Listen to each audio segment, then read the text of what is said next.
amigos do Gregário Cycling. No episódio de hoje sobre La Vuelta feminina, a gente vai falar com três nomes que têm visões bem diferentes sobre o que aconteceu na corrida. Uma atleta, uma sonheur e uma fotógrafa especializada. Nossa primeira convidada, claro, é a brasileira que faz parte desse grande circo do World Tour feminino, Tota Magalhães.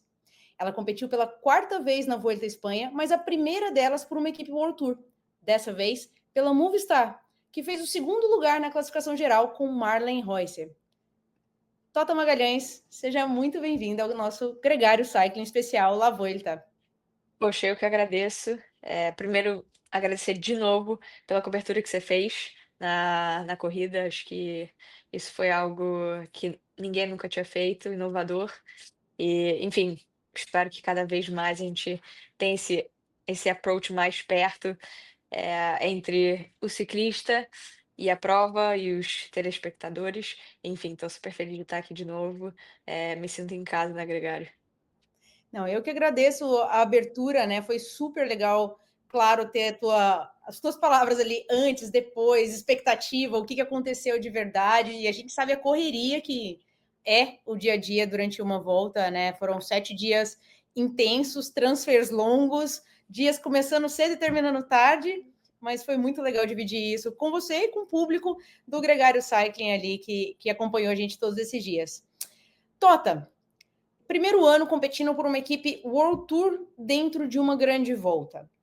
O que mudou principalmente em termos de estrutura, de posicionamento, de visão, tanto sua para a prova quanto da prova para sua participação? Porque a gente sabe que você tem uma moral alta lá com o pessoal da Vuelta, né? Já tem bastante tempo. Mas o que é diferente competir por uma equipe World Tour dentro da Vuelta? Cara, então, primeiro falando da correria da volta, acho que você vivenciou muito bem isso, sabe o quão corrido é. E acho que de vez em quando eu até penso assim, cara, imagina o que seriam 21 dias. Eu torço muito pro feminino ir para 12 dias, que seria mais ou menos ali a metade. Mas enfim, 7 dias já é bem sofrido, Tour são 9.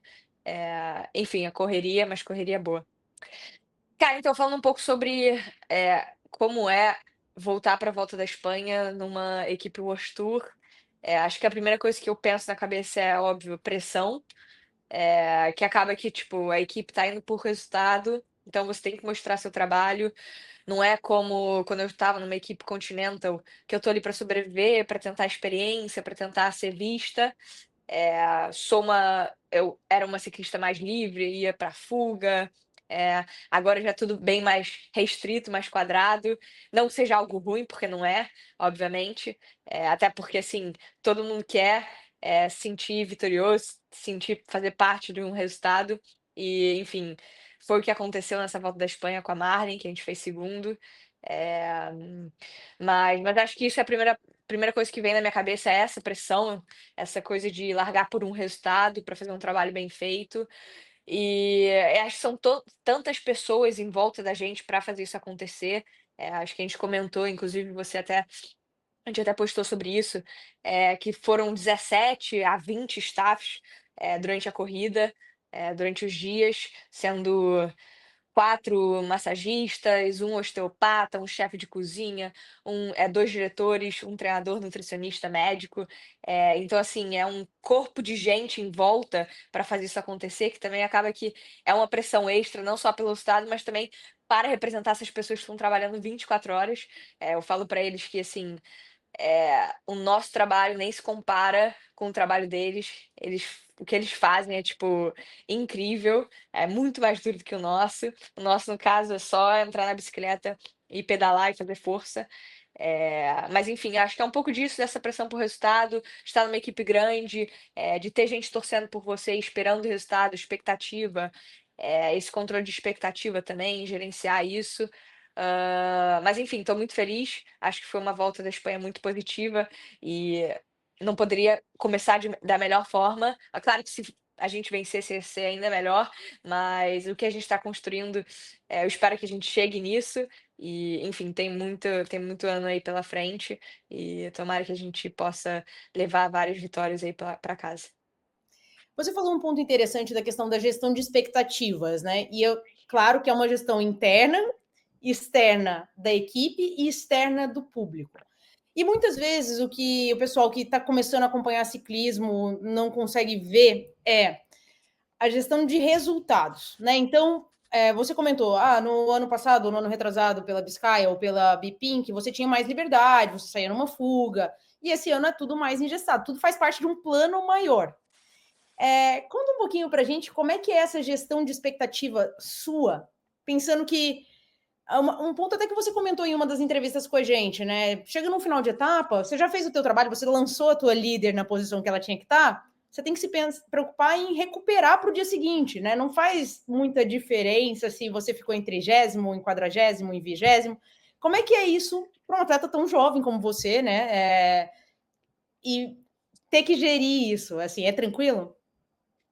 Eu acho que a partir do momento que você começa a entender sobre o ciclismo, entender que realmente é um trabalho de equipe, que uma líder não consegue ganhar uma prova, basicamente sozinha, você entende que você também faz parte desse resultado e normalmente a líder valoriza muito você, então, tipo, realmente você sente parte daquele resultado, daquela vitória ou enfim, eh, enfim, é basicamente isso, tipo assim, cara, eu, me sinto realizado com esse segundo lugar da Marley, cada um tem seu papel, exatamente isso, tipo, antes de uma corrida a gente tem a reunião, a gente debate a etapa inteira, e dentro do debate da etapa, os diretores começam a apontar o que que cada ciclista tem que fazer, até porque cada uma tem uma característica que, sei lá, por exemplo, eu sou uma all-rounder, então eu consigo me defender bem em todos os terrenos, então eu consigo, de repente, ajudar um pouco mais até no final da corrida. Ao passo que, tipo, tem outras meninas que têm um passo melhor, que anda melhor no plano, que tem aquele motor para neutralizar a fuga, enfim, e que aí faz o trabalho antes. Então cada uma tem um pouco de uma característica e o que faz melhor. Então acaba que é tipo um quebra-cabeça que você vai montando ali a equipe perfeita para a engrenagem estar funcionando ali perfeitamente.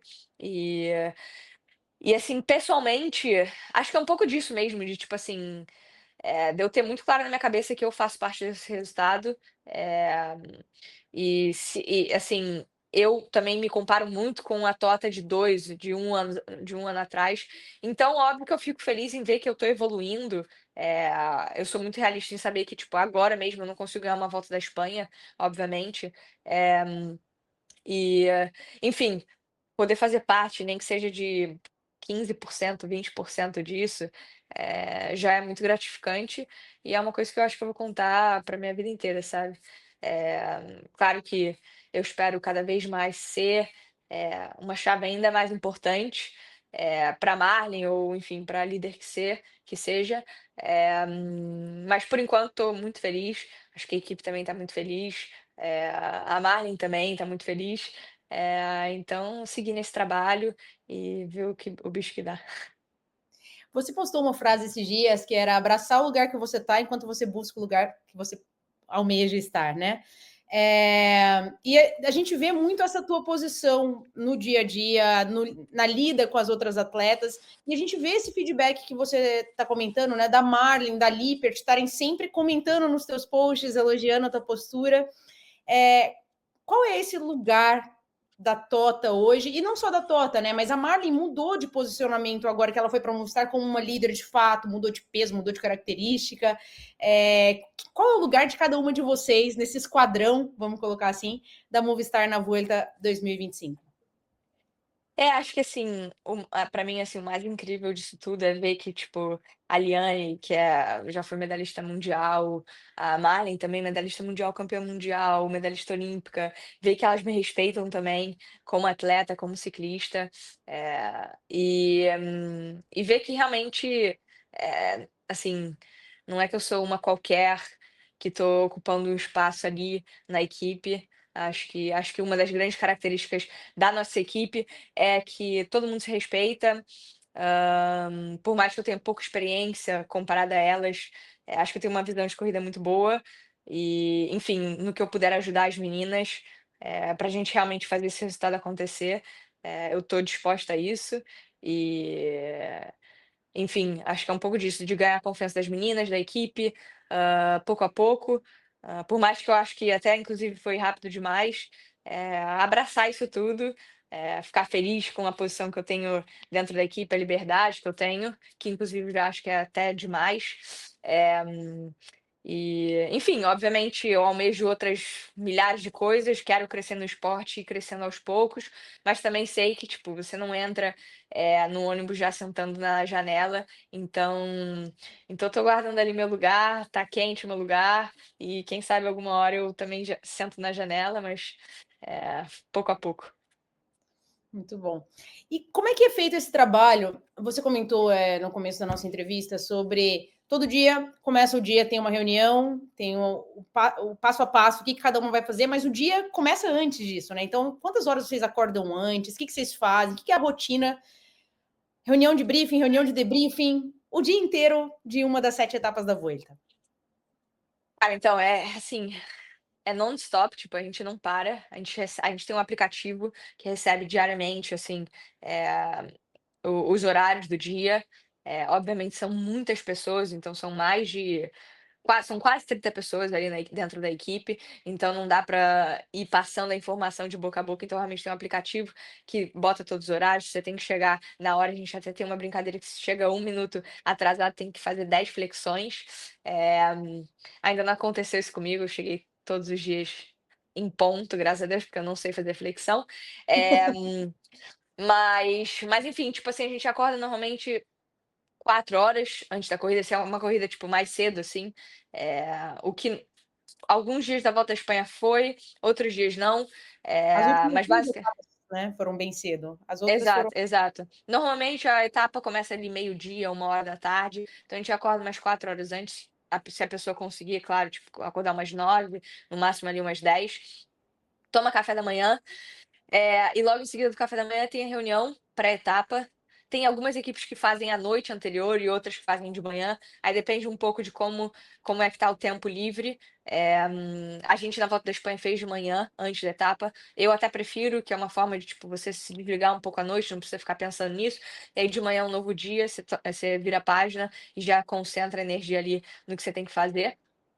Aí tem a reunião da etapa, fala um pouco da etapa, do perfil da etapa, dos quilômetros importantes, aonde a gente precisa estar posicionada, e logo em seguida fala um pouco também do trabalho de cada uma. É bem claro o que cada uma tem que fazer, então não é algo muito aberto. Tem ali o papel de cada uma em cada quilômetro, e obviamente a nossa líder, assim, o objetivo principal sempre é deixar ela o mais, eh, descansado possível para o momento chave ela poder fazer o que ela sabe de melhor, que é vencer, no caso, a etapa. Eh, enfim, logo em seguida, a gente vai para o ônibus, ou assim, a gente estava fazendo a reunião fora do ônibus, mas pode também fazer reunião dentro do ônibus, dependia do dia. No ônibus também tem uma televisão para a gente comentar, eles colocam ali a apresentação de tudo. A gente entra no ônibus, tem ali nossa bolsinha com alimentação de tipo rice cake, pão com Nutella de vez em quando, Rice Krispie, que é tipo um marshmallow com tipo um sucrilhos, digamos assim. E fora isso, de alimentação também tem um armário cheio dos gels, de tudo que você quer, você pode consumir. A gente recebe nosso plano da etapa através de um aplicativo. Eh, e aí, obviamente, depende de quão dura a etapa, quão longa é, mas fica em torno de 90 a 120 gramas de carboidratos, no meu caso. Nas etapas mais duras, obviamente, a gente já sobe para 120, 100, 120 gramas de carboidrato. Também depende um pouco né, de mais como. lá. Exato, por hora. Depende também como é um pouco, o perfil da etapa, se começa muito duro ou se começa mais tranquilo, aí a gente faz um pouco menos, quantidade de começo e vai aumentando aos poucos. Aí também, obviamente, depende do trabalho que você tem. Se você é uma early domestic, né, a menina que vai trabalhar no começo de uma corrida, você obviamente já começa a consumir mais carboidrato no começo e no final, de repente, menos, que você já está mais tranquila. O ponto que a Ana falou Que assim, a partir do momento que você fez seu trabalho e fez tudo certo, cara, você já tá pensando no outro dia, você não precisa ficar fazendo força pra chegar em rabogésimo, você tá ali pra, tipo, recuperar, soltar as pernas, que outro dia, no próximo dia, você ainda vai ter que dar tudo de si. Então, um pouco também esse jogo de administrar o esforço para cada dia tentar estar o mais descansada possível, o menos fadigada possível. Porque obviamente numa corrida por etapas, cada dia que passa você tem mais ácido lático nas pernas, então você consegue espremer menos do seu corpo, você consegue chegar menos no seu limite.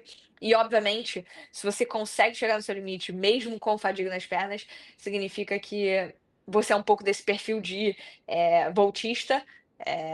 E obviamente que a sua recuperação, sua alimentação tá em dia, tipo, você tá fazendo tudo certo. Hã, Logo depois da etapa a gente chega, eles dão um recuperador pra gente, que nessa volta da Espanha, na verdade, foi um concentrado de cereja, o famoso tart cherry. A gente toma o tart cherry logo ali, passou a linha de chegada, vamos pro ônibus. O ônibus tem um chuveiro, tem 2 chuveiros, então todas as meninas, são 7 meninas, tomam banho. Obviamente, como normalmente não chega todo mundo junto. Quem vai chegando vai tomando banho, já vai se preparando. Eh, Junto com isso, eu esqueci de mencionar também, a gente se pesa antes e depois da etapa, para ver o quanto a gente hidratou e quanto que a gente tem que tomar de água, de sódio depois da etapa. Logo depois do banho, tem um Tupperware, assim, com a sua comida, com o seu nome. Essa é a para mim é a parte favorita, você não precisa pensar em nada, você só começa a comer ali. Aí depende do dia também, tipo, se for um dia muito duro, tem mais massa, ou mais arroz, ou mais batata, enfim. São comidas bem simples, não tem muita invenção, até porque pra gente recuperar, a gente precisa só de carboidrato e um pouquinho de proteína, tem muita pouca gordura, para falar a verdade. Eu especialmente quase não como gordura durante uma volta, porque você tá comendo tanto carboidrato que, tipo, gordura só vai, assim, atrapalhar um pouco a digestão. Eu já tenho um estômago um pouco mais sensível, então eu prefiro seguir ele só no arroz e feijão, na coisa mais simples. E, enfim, logo depois da etapa a gente tem um transfer para o hotel do dia seguinte, então a gente dorme no hotel pensando na próxima etapa. Então, teoricamente, deveria ser o mais perto possível do outro dia. Às vezes não acontece, mas enfim, a gente chega no hotel, os massagistas e osteopatas já estão esperando a gente, já tem tudo escrito, quem vai com qual. Você faz sua massagem, isso já é bem tarde. Logo depois da sua massagem, se você quiser lanchar, dar uma, tipo, uma descansada assim básica, e aí você vai jantar, comida feita pelo chefe da equipe normalmente, isso também depende muito da equipe.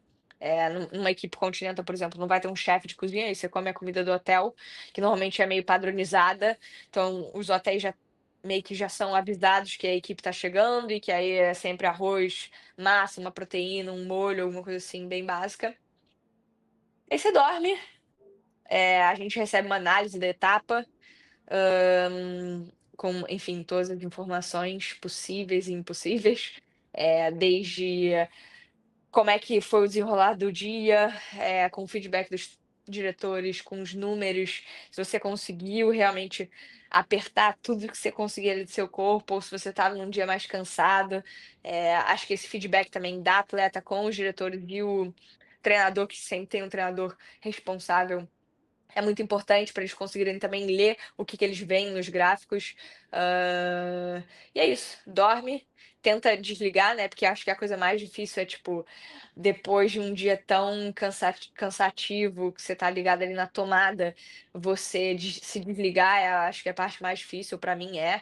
Tanto que eu evito tomar cafeína, né, em prova por etapa, só no último dia que aí eu boto tudo pra dentro, 300 miligramas, mas nos dias anteriores eu evito o máximo e, enfim, fica nessa de ter um feedback aí pequeno, a gente conversa com as outras meninas sobre o dia e no dia seguinte a gente tem de novo a reunião por equipes, e aí nessa reunião por equipes a gente fala um pouco da etapa passada, o que que a gente pode melhorar, o que que a gente fez de bom e, enfim, fica nesse loop aí durante os 7 a 9 dias.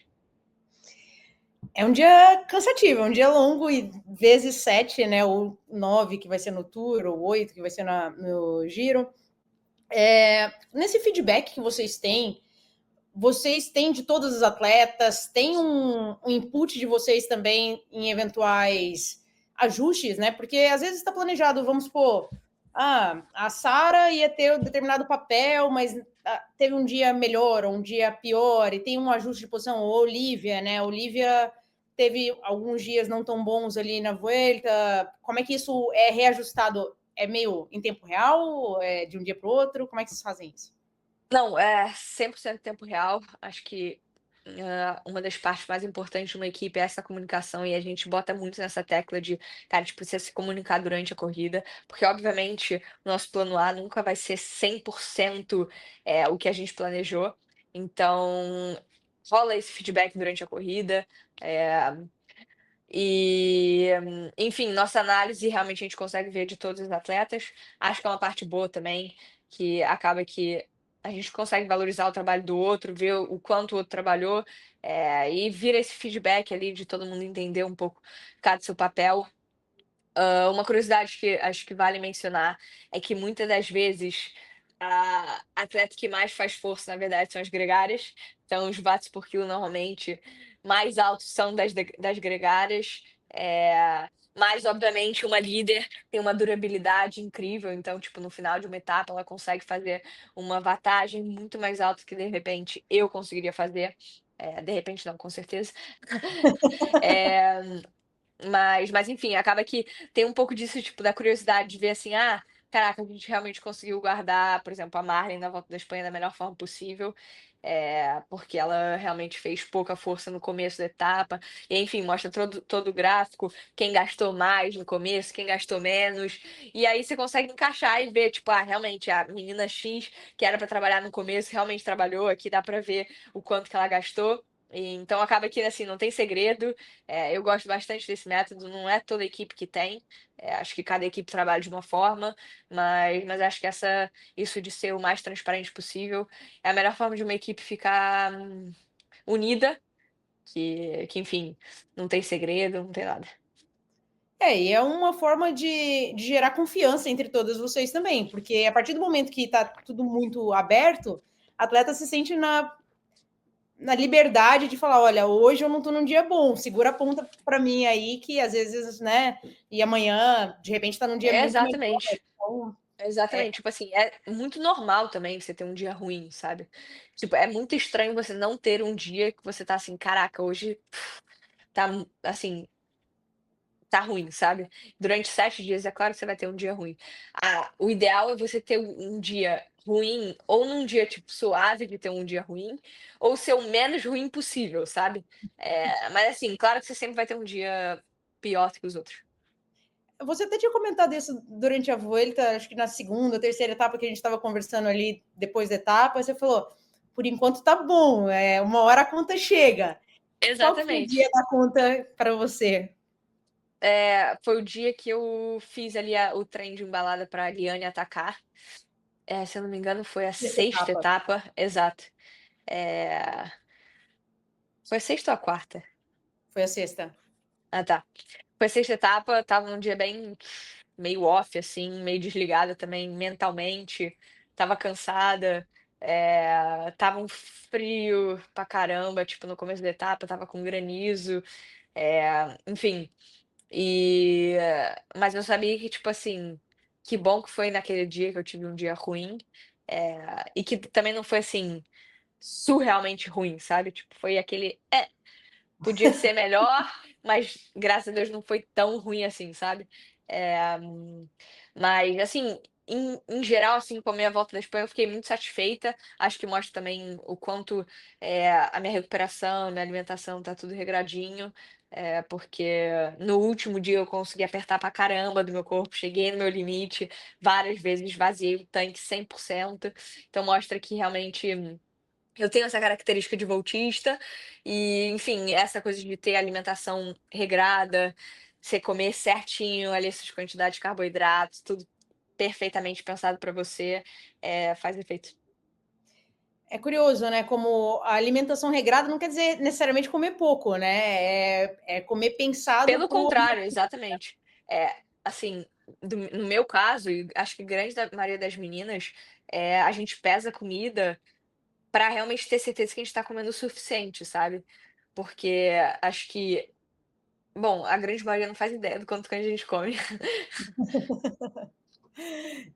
não, é bastante, mas é compreensível, né, a gente está falando de etapas de 3 a 5 horas de duração, com gasto calórico na Lua. Além de tudo, na Vuelta, as condições climáticas foram bem diferentes do que a gente esperava, né, fez muito frio, muita chuva em várias etapas, que acaba tendo um consumo calórico maior também.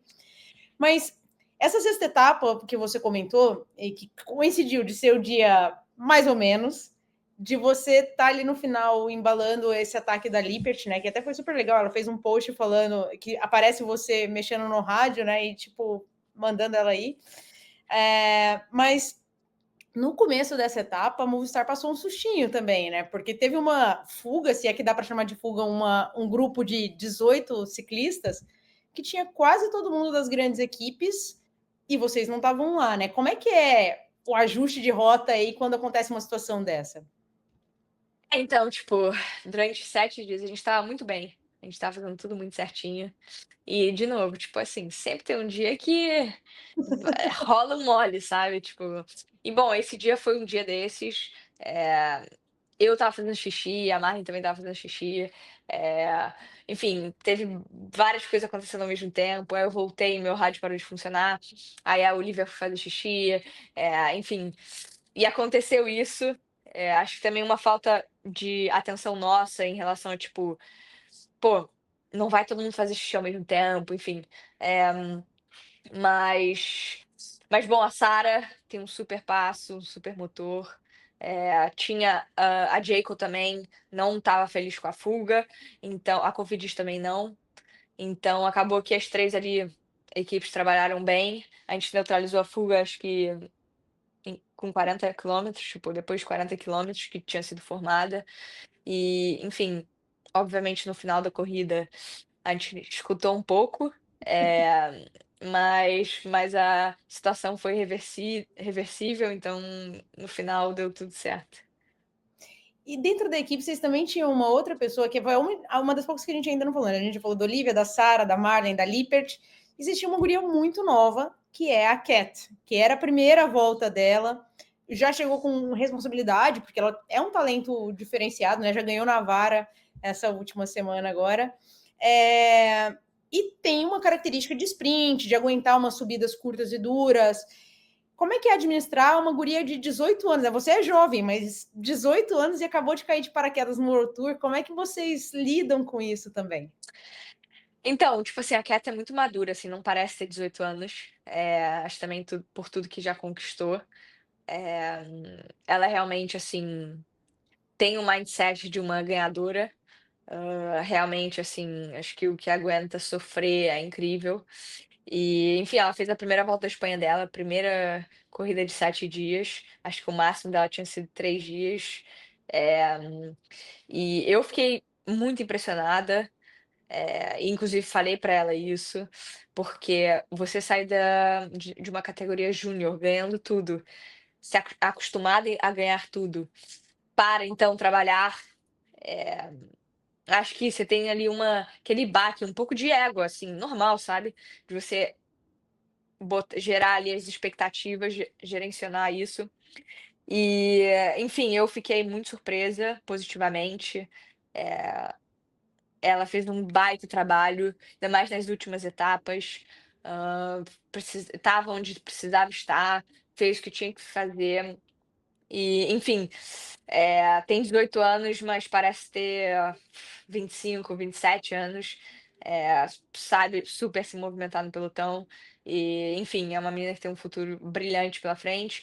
Acho que não é uma menina que tem muita pressa também. Sabe que tipo, tem que aprender aos poucos. Mas é incrível o que ela tá fazendo.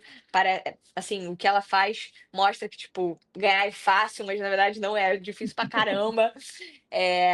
Mas enfim, super feliz de ter ela na equipe, uma menina muito gente boa, inclusive mora em Girona também, então volta e meia a gente tá treinando juntas. E, enfim, é uma menina que obviamente num futuro não tão distante vai ganhar coisas muito muito grandes. E as outras referências dentro da equipe, né? Você falou que ela é muito madura e tá aprendendo muito rápido também, mas vocês têm uma boa oportunidade de aprender com uma atleta extremamente experiente, que já foi o braço direito da Vollering, dessa vez foi a grande adversária. Marlen, como é que é o dia a dia com ela? Não só fora, né, do ambiente de competição, mas dentro da prova. É tranquilo? Dentro da Movistar tem muita gritaria, o pessoal é mais firme, o pessoal é mais quietinho. Como é que é o dia a dia e aprender com um nome como a Royce? Então, eu tenho muita sorte de estar no Movistar e estar com uma Marlen Reusser da vida, até com uma Liane ali perto. Marlen é uma menina, assim, fora da curva, uma mulher, no caso, fora da curva, em termos de inteligência, enfim, é uma pessoa super estudiosa e é uma parte que eu gosto muito dela, é muito técnica, então, assim, tá sempre tentando entender o porquê das coisas, e é algo que eu, eh gosto muito e tento também ser. Então acabou que a gente fez uma conexão muito boa. Fora isso também ela mora em Andorra, que tá perto daqui, então volta e meia eu tô ali treinando com ela. Hã, eh, ela tá aprendendo ainda esse novo papel dela, acredito eu. Você sair de ser uma gregária, de uma das melhores do mundo, para ser uma líder, tem ali um gerenciamento de pressão. Acho que não só dela própria, que já deve ser muito, mas como também das outras pessoas, do público também. Até porque, você faz uma escolha que é um risco, e a equipe também está apostando nisso muito, né. Tem assim, certamente a equipe toda desse ano foi feita pensando nisso, então obviamente tem uma pressão interna e externa muito grande, e acho que é um pouco de adaptação, né. Ela sempre foi uma super contrarrelogista, sempre vai ser, mas ela também tem que mudar um pouco esse perfil dela para uma voltista, que é o que ela quer ser. Acho que ela mostrou isso muito bem na Volta da Espanha. Ela tem 66, 67 quilos, diria que são 10 quilos a mais que a Demi Vollering ou, sei lá, quase 20 a mais que uma Fischer Black da vida, É, mas porque ela é mostra também. enorme, né? É uma das Exato, maiores exato. ciclistas do Ela pelotão. tem 1,80 m, mostra que, tipo assim, não é só ser muito magra que você vai ganhar uma corrida, tipo, cada vez mais tá, assim, confirmado que o negócio é a potência absoluta. Se você tem a potência, você tem, ponto, sabe. Tipo, e aí obviamente é o van, tipo, quão rápido você sobe, a subida. E a Marley é ergonomicamente, tipo, muito aerodinâmica, o que ajuda muito ela. Então, se vocês verem ela um dia pedalando em pé, é porque alguma coisa tá muito de errado. Hã, ela tá sempre ali tentando ficar o mais aero possível. Hã, enfim, na Volta da Espanha, uma curiosidade interessante, que as meninas atletas da Canyon, obviamente as líderes, estavam com uma bike um pouco mais leve que as outras, então estava sem pintura, então tinha 80 gramas menos. E aí ela falou assim: "Poxa, Tota, já que eu já tô com essa bicicleta de 80 gramas a menos, eu vou usar também o Garmin menor". Então ela usou o Garmin 130, que é o mais leve possível. Usou uma curiosidade também, ela usou capacete de montanha, que ela nunca usa, mas, acho que o capacete, se eu não me engano, são 80 gramas também, um pouco mais leve. Então ela usou pensando nisso. Enfim, a gente fez uns cálculos malucos, eu e ela, pra gente ver o quanto que a gente podia tirar de tudo o que ela tinha. Acho que, se não me engano, na quinta etapa também ela não usou luva para também tirar umas gramas. Então realmente a gente tentou de tudo ali, tirar qualquer coisa que tinha. A gente até riu, né, porque no final das contas, tipo, é engraçado, é uma bobagem, mas a gente acredita que deu certo. E, enfim, ter ela como uma companheira de equipe é incrível, acho que posso até dizer que é uma amiga hoje em dia também. Eh o respeito que eu tenho por ela e ela tem por mim é muito bacana, e eu acho que a gente até comentou de novo no começo da entrevista, que é muito legal ver que uma medalhista olímpica, sei lá, tem uma admiração, um respeito por uma menina como eu, que, tipo, não ganhei nada. Enfim, isso é um motivo de inspiração para mim, e que eu possa também um dia ter essa humildade que ela tem, sabe. É realmente muito bacana de ver. enfim, feliz que eu tenho ali mais uns anos para seguir com ela. Sensacional. Mais uns anos, Tota, a gente tinha ideia, a princípio, de um contrato até 2026, mas já tem novidades aí para esse contrato da Movistar? Não, não, por enquanto é 2026, eu que falei errado. Bom, vamos ficar na Obviamente eu torcida. espero que vai ser mais anos, né, tô sendo otimista. Não, mas é muito bom isso, essa confiança, né? E é imprescindível quando você tá. É um trabalho de confiança dentro da volta, né? Ela tem confiança em você e você que ela vai estar entregando ali. É, Essa não, questão do. o que eu acho mais interessante também, é que como ela já foi uma gregária, ela sabe o quão legal é quando valoriza o seu trabalho, sabe. Então, ela agora sendo líder, eu acho que ela tenta sempre valorizar muito isso também, sabe, porque ela sabe o quão importante é. Enfim, então é uma visão diferente que ela tem por ela já ter sido uma gregária e, enfim, não sei se a Demi valorizou ela da forma que ela deveria, mas enfim, ela é uma líder e tanto. E agora até uma curiosidade que eu acho que você talvez não tenha visto, porque aconteceu do lado de fora do ônibus. Teve uma das etapas, logo no começo da Vuelta, que a Marlene foi falar com uma pessoa do staff da equipe em espanhol, né? Ela sempre fala em espanhol com a equipe, que eu já achei super interessante. E ela foi comentar: olha, o rádio que a gente está é do modelo antigo e não é muito bom. E eu vi que o masculino já tem o rádio modelo novo. Aí o rapaz falou: olha, eu vou pedir um para você. Ela falou: não, para mim não. Eu quero que peça para todas as equipes. Pode falar que eu que estou pedindo, para todas as meninas. E é muito uma coisa de líder, né? E é isso, não é pensar no melhor para ela, é colocar todo mundo nesse patamar diferenciado, né? Vocês ganharam mais Exatamente. novo? Cara, então, não sei em que etapa foi isso, mas eu escutei, tipo, no meio, em um dos dias, falando assim: "Não, não, é o rádio novo". Não sei se realmente era o rádio novo, porque eu não tinha visto diferença, mas realmente isso é um adendo que a gente pode falar realmente para a equipe, porque eu pessoalmente acho o rádio pesado. Bom, então a Marlene já foi reclamar e agora, Exato, bom, se já exato. não trocou, em breve vocês devem ter um upgrade aí no Mas rádio. assim, vou até dar um adendo aqui para defender a equipe, a gente tem o melhor ônibus da equipe, é o mais novo e tal, então Tá tudo certo. exato. E a bike com os 80 gramas a menos a gente mostrou, porque eu tinha feito o setup da sua bike logo nos primeiros dias, né? Foi o Aham, primeiro setup que a gente fez, e na última etapa a gente fez o setup da bike da Marlene, ela e a Lippert estavam com a bike sim, preta, né? Cor fosca, quer dizer, exatamente. né? Só Que verniz. é linda, que a bicicleta é muito bonita. Lindíssima. Tota, claro que falar da conquista, né, da última etapa, de chegar lá e a Marlene ter feito segundo, né, ainda teve essa viradinha ali no final, que ela estava um segundinho atrás da Van de Breggen e buscou isso, fez segundo lugar. Falar do momento da vitória é meio óbvio, mas se fosse por você destacar um momento muito especial dessa Vuelta, você tem algum em mente assim? Cara, eu diria que, foi a primeira e a segunda etapa, quando tinha mais brasileiros ali, eh acho que especialmente o primeiro dia, ainda mais com a bandeira do Brasil, e eu vi a quantidade de brasileiro que estava ali, inclusive as meninas, o staff, todo mundo estava tipo: "Que isso, Tati, você tá muito famosa", assim: "Cara, não tô acreditando a quantidade de gente que tem aqui". Realmente acho que não caiu a ficha que eu tô vivendo esse sonho e que tem tanta gente torcendo por mim, e, dias como esse assim, me lembra, o quão especial é o que eu tenho feito, que eu tô tentando fazer pelo ciclismo, ainda mais ciclismo feminino. Enfim, tipo, cara, meu coração estava, assim, explodindo de felicidade. O nosso povo brasileiro é um povo, assim, muito, que manda muita energia, que torce pra caramba. Enfim, espero que siga nesse estilo, nessa vibe, que realmente faz muita diferença. E, enfim, meus pais, por exemplo, não estavam ali, mas eu estava sentindo que minha família estava ali, sabe. Que acho que é bem essa vibe do nosso Brasil. E acho que para mim esse foi um dos momentos mais importantes de estar vivendo esse sonho, mas estar compartilhando com tanta gente que torce por mim. E, enfim, espero que eu traga muitas outras alegrias maiores do que aquele dia.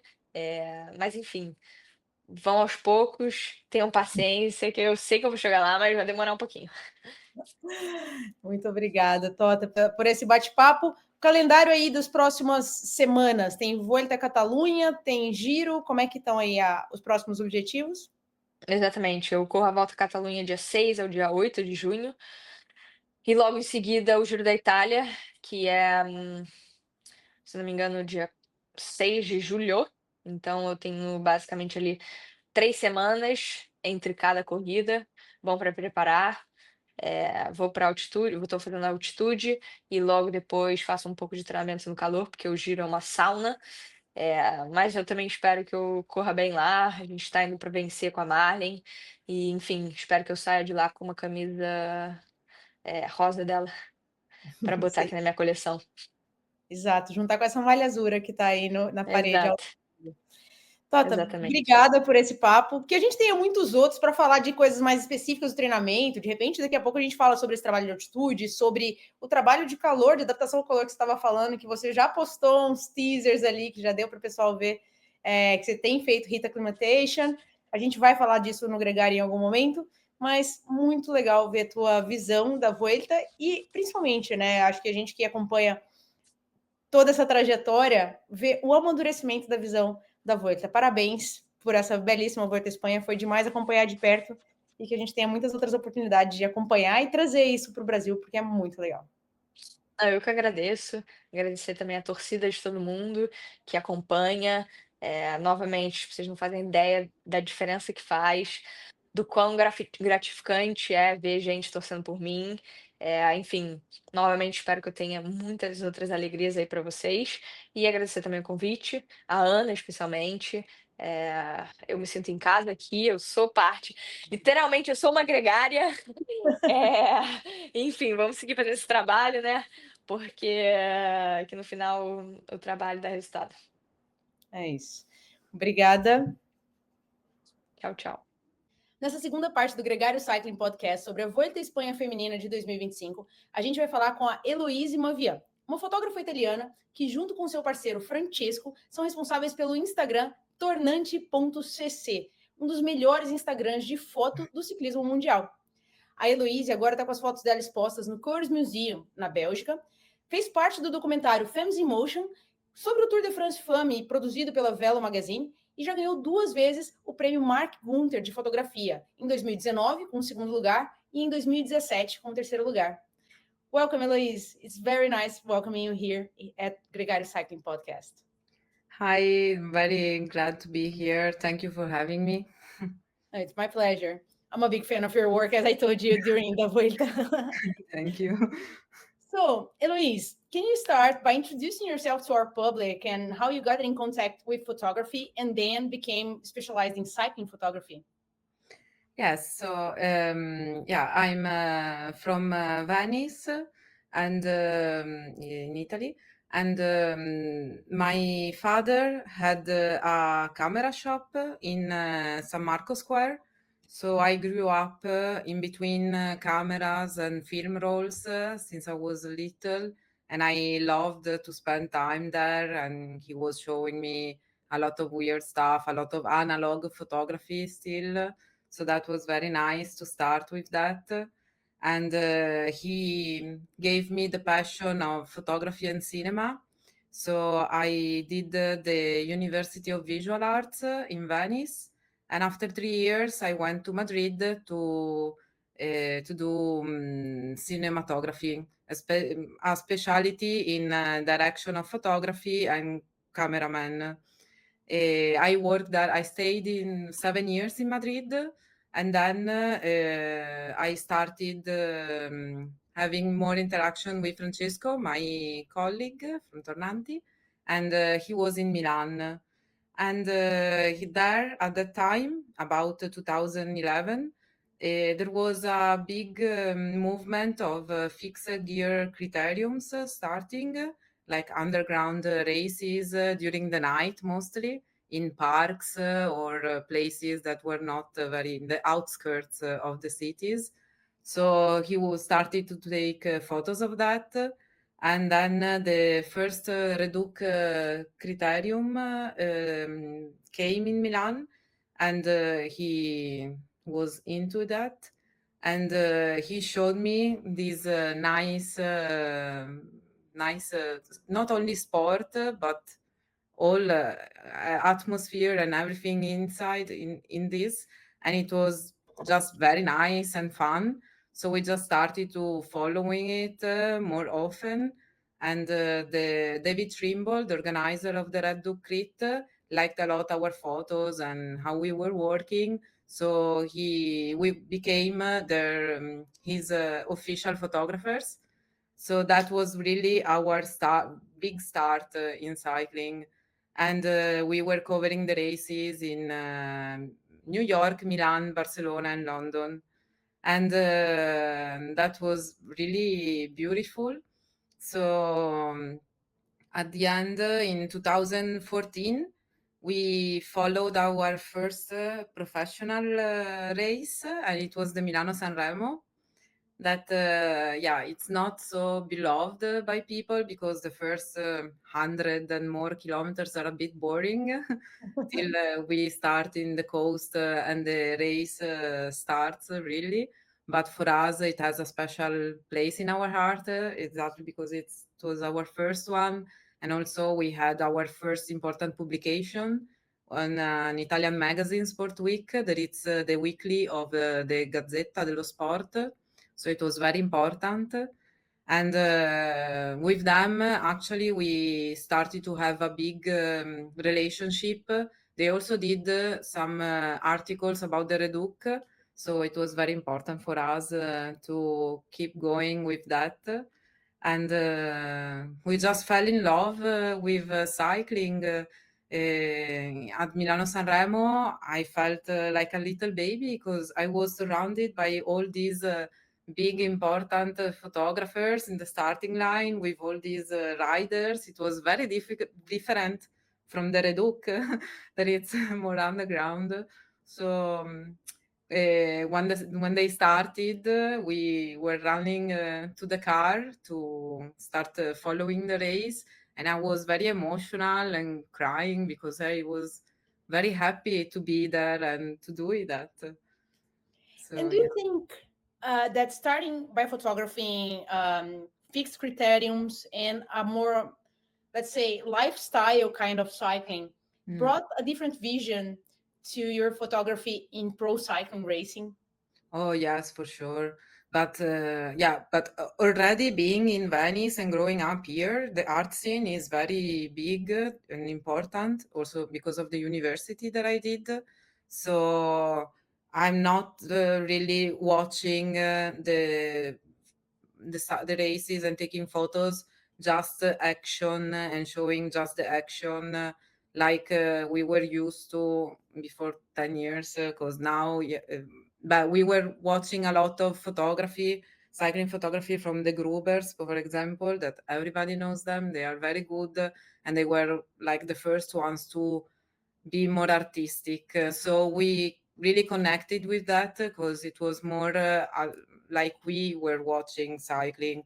For us, it was very important, and because of the Reduc too, to show the public the emotions, the landscape where you are, because you can be anywhere if you are just showing this of a cyclist and of the action. So yeah, that part was very important for us. And as one of my teachers in the cinema school, he was always telling me, "Don't catch the fly," because it was just do your own picture and a nice frame.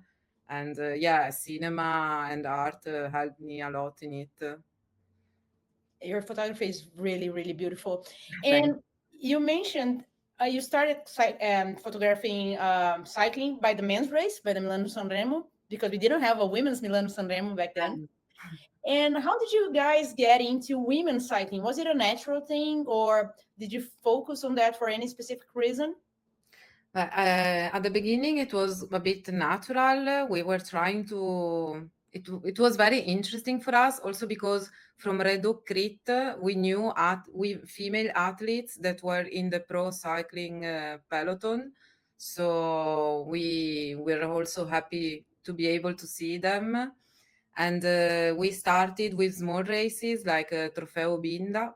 There is a small race in general, not that is not important, but it's a smaller one that Flanders, for example. Yeah, but And it's huge for women cycling, right? yeah, exactly. Yeah, it's very important. And also historic. And yeah, we started with that because it was also quite easy being in Milan, and it was right the day after Milan Sanremo, so we were just in the right mood. But the first one also that we followed was the first Strade Bianche women, and that was very cool to see. And from there, we wanted to continue. The magazines were very helpful for us to follow races because that's how we started. But women cycling, I must say, it was a big help. Our major client, that is Specialized, that we actually they known us from the Reduc Criterium.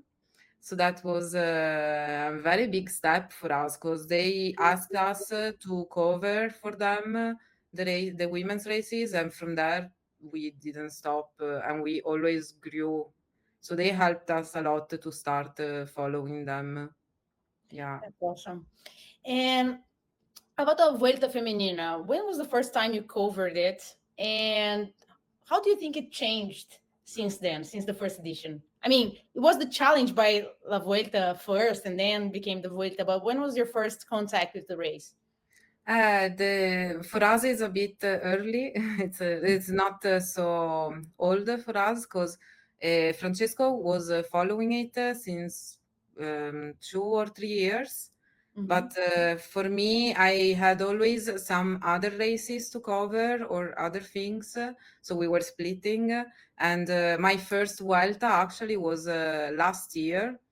And it was still very nice because I did 3 stages on the moto or 4 stages on the moto, and that's very cool to do because you can really be inside the race. I love it.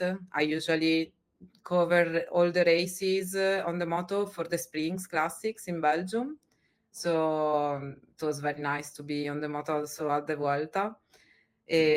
So yeah, between this year and the next, maybe Francesco can say it more, but I think the organization has been always very good and they are very helpful, good communication with us between press, but yeah, if it's not finishing in Madrid during the Vuelta in the same day with the Vuelta men, I think we have a big lack of public, and also this year.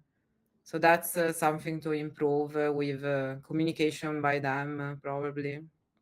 Yes, and we'll Mhm. get back to that. But before that, you mentioned you were in the moto for the Spring Classics and then at the Vuelta as well. How does one get to work as an official photographer and being in one of the motos? What clients were you working for? But on the usually my clients are magazines, Italian ones, or cyclist magazine from UK, Rouleur, Velo magazine. So we there's a lot of magazines that are interested in our photos, especially because we are covering both men and women's races. And during the classics, I'm on the moto for the women's, and Francesco is doing the men's because it's during the same day. Besides the Paris Roubaix, there is the only one that it's before the on The Saturday the women. women's race and Sunday the men's race. So to get on the moto, you have to be a big agency. Not everyone can be on it because then you need also how do you say experience because you need to know how to move inside the race because you are there with all the team cars, with all the TV, the riders. So It's it's dangerous for everybody. yeah, it's dangerous. So you should know what to do and how to do it, and you also have to trust a lot your moto driver. so have a good one, because that's also very important. I have a Belgian one that I'm very happy with, and yeah, Also, we in the have races, you bring your own motorcycle pilot. yes, yeah. If you're not working for the organization, then you have your own.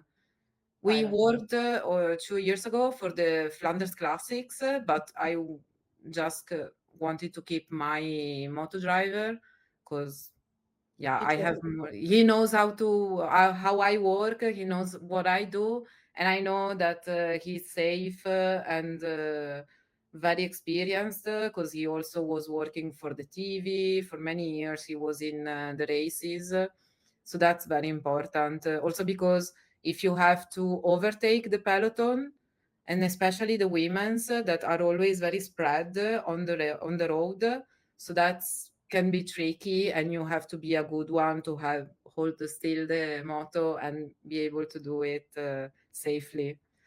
So yes. And what teams and brands were you working for at this Vuelta? At this Vuelta, we were working for a picnic team and for Physique, Specialized, and some other more small ones. Yeah, and yeah, La Vuelta is a bit smaller one. The brands, especially Italian ones, that we have a good connection, they are maybe more interested in the Giro Donne, because it's a home Giro, and Tour de France Femme, that is a very big tour. Yeah, Yeah. the Tour de France Femme started big, right? So it's Yeah. since its beginning is the biggest race on the Yeah. calendar. Mm. But during a Vuelta or a Giro or a Tour de France, we have the same problem. Several stages every single day, transfers in between, and a really long day of work. How does the planning work for that? Like, at what time do you start? How much equipment do you bring into the race? How does Yeah. your day work so you can deliver the pictures fast? Because then there's that. For a magazine, you're talking about like a week after. Yeah. But for most of these brands, is you have to be Yeah, like at the same Instagram. time, real Yeah, time. very quick. Yeah, so when for example, for La Vuelta, it's 7 stages, and we work on it from like a month before or something. So we study the course on Google Maps. We see the GPX, and we start seeing what are the climbs. And being on the car, you have to calculate how much time does it need for you to get to one spot, how much time for them, and you have to find the shortcuts. So that's a work that we do all before in advance, and for every race, for every stage race, it's very important for us. We like to be prepared because we don't want to miss something on the road. Of course, you cannot watch all the 150 kilometers that they do on Google Maps, but you can understand a bit which are the most important parts that you have to work on. So that's how we mostly find the places, studying a lot, and pre-production basically. And the day of the race, we always have each 2 cameras with a telelens, 100, 500, and also a 70, 200 if it's darker in some moments or need too close to the finish. For example, the last stage I had a 70-200. And on the other camera, we are setting with a 24-70, so a wide lens, and a 16-40, so a even wider lens in case of big landscapes, or if we are very close to the riders and we need to show all the bike and everything. So it depends a bit of the kind of stage, kind of light, and we choose this. And We also have always a backup camera because you never know if something will not work or get, yeah. Yeah, I had this problem this year. I didn't have a backup camera and was Yeah, no, very, very I understand. frustrating. Traveling with the plane, it's also more difficult because there are restrictions on your luggage, so the kilos are very important. But Yeah. yeah, we always have also backup cards and batteries. If it's very cold, the batteries will drown faster, so that's also to count. But this was not the case this time. But yeah, anything can happen. You never know. Exactly. And we So, had a lot of rain as well in the last yeah. few stages, and that's not like an ideal situation. How do you Yeah. tend to work when the conditions are not as beautiful as you expected? Like when you're planning, I guess you always imagine the best possible light, Nice and then sun. you get and there's like a foggy white day. And how do you feel like this stresses you out, or are you like used to it and quick to solve that?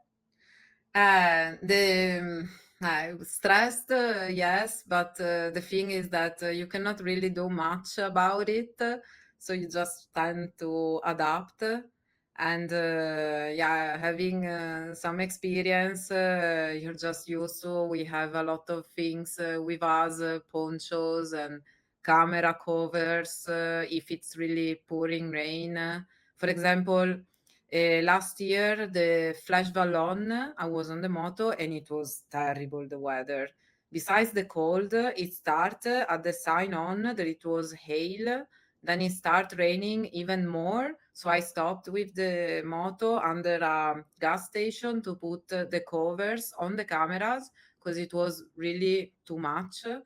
And I didn't have really good gloves for my hands. So they were getting wet and it was very really freezing and I couldn't feel my hands. So in one stop, my moto driver told me, "Give me your gloves. I will warming up while you take photos and wait for the peloton. I will warming up on the motor of the motorcycle." And that helped me really a lot because I could not really push the bottom. So that was really the worst that could happen.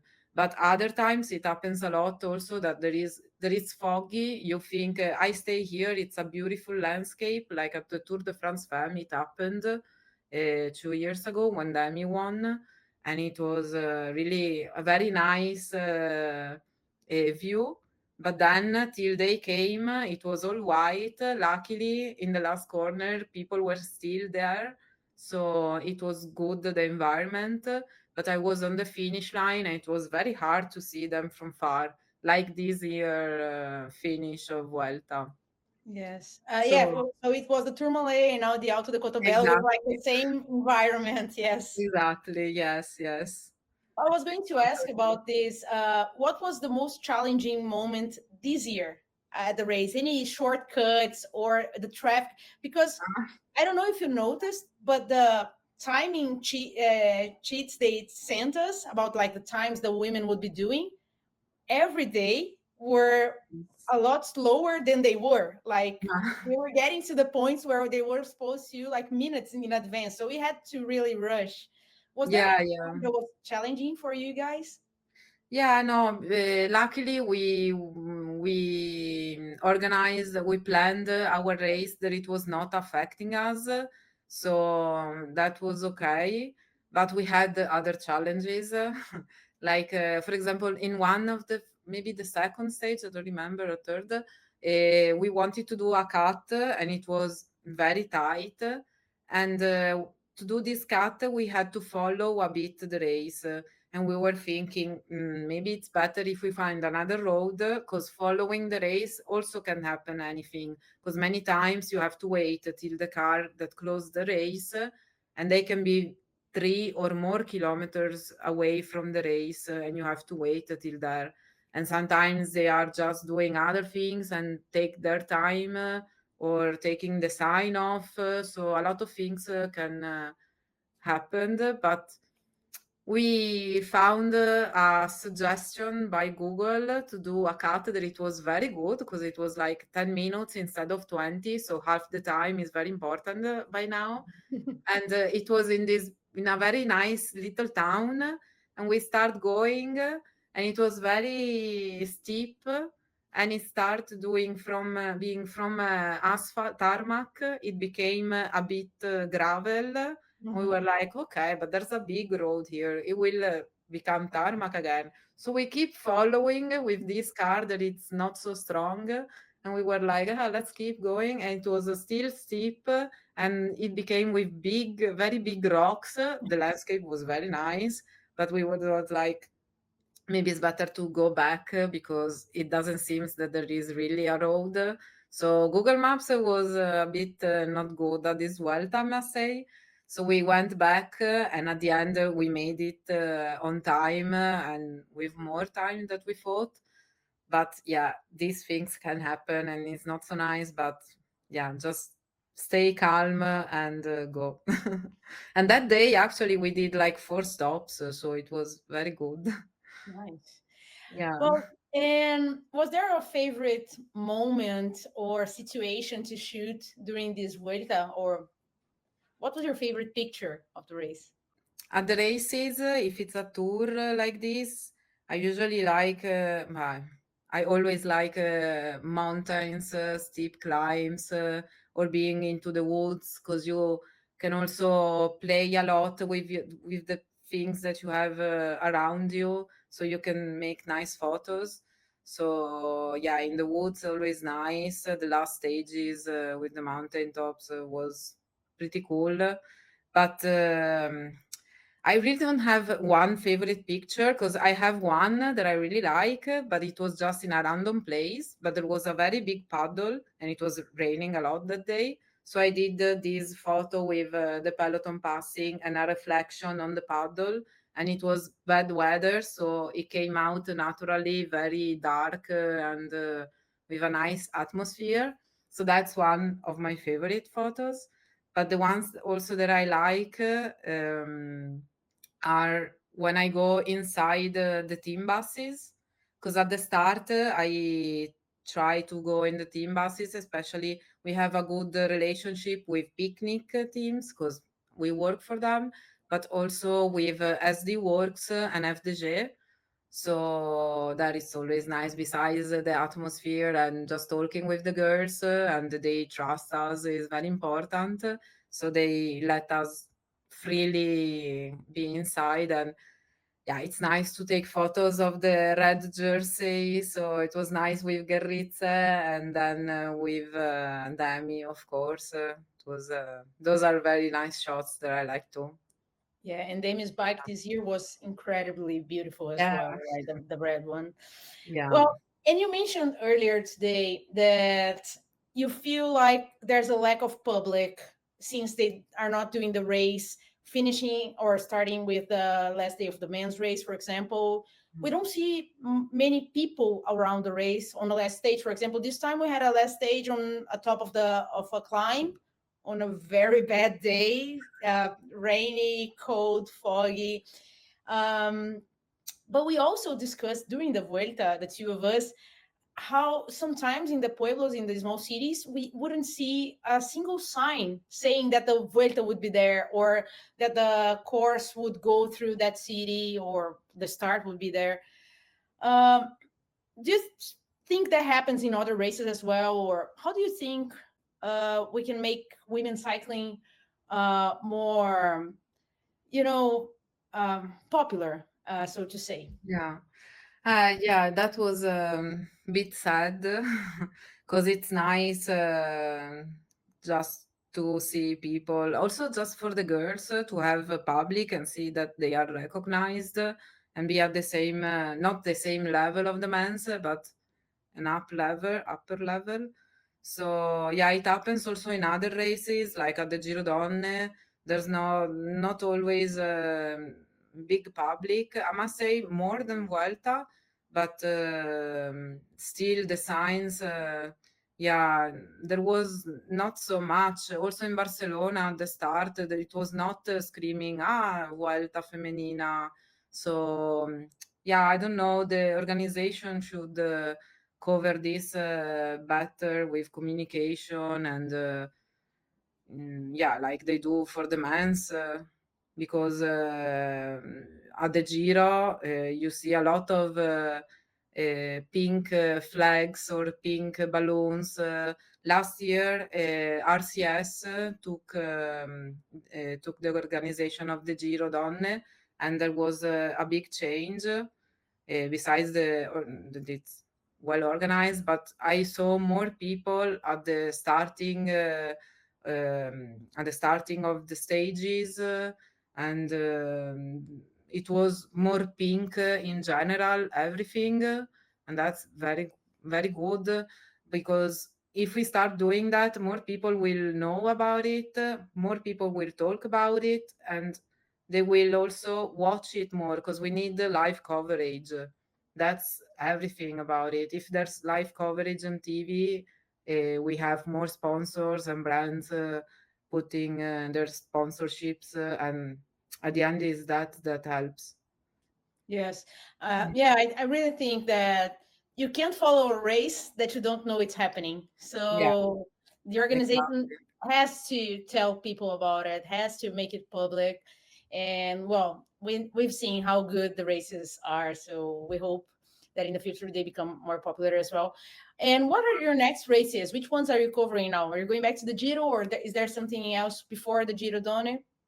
No, yeah, but on Saturday I'm going to Tuscany, because we are starting with to cover the Giro Men from the ninth stage that it's gonna be on Sunday, and they start in Tuscany from Gubbio to Siena, so they do a part of Strade Bianche, and that's gonna be very nice. I'm sure there's gonna be a lot of people because they already know very well. And also, I was watching all these days the Giro, and people are really showing up, and it's very nice because it's also in between week, so not weekends.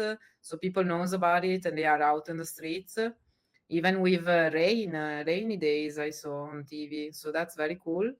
And after the Giro Men, we will have a little pause on June, and we have other projects. And on in July we start again with Giro Donne, and from there on the we have a rest day. That it's a driving day to the Tour de France Men, and when that finishes, we have to split up, because the last three stages of the Tour de France Men are this. Same day as the Yeah, women. same day that it starts the female Tour de France.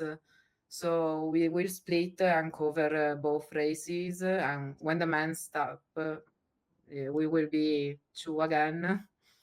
Yeah, And so I yeah, guess Francesco will be doing the Montmartre last uh, time, and you'll be covering the women's. yeah, that's very nice that they put that on. It's really fresh news. Yeah, I was reading it yesterday. It's very good that with the Olympics went very well, so it's gonna be very nice. And finally, I'm happy that the Tour de France is finishing in Paris. I didn't like the finish in Nice or in another town. It's not the same, really. Yes. So yeah, it's a shame that this year it's so overlapped, because of the election and other things. The last years we could almost do it all. Just one day we missed, and it was okay. But yeah, it's a shame to not do all of it. And Together, then yeah. we'll see. We have maybe the start of La Vuelta Man in Italy. That also has to be very interesting. And then we'll go to Africa to Kigali for the World Championships.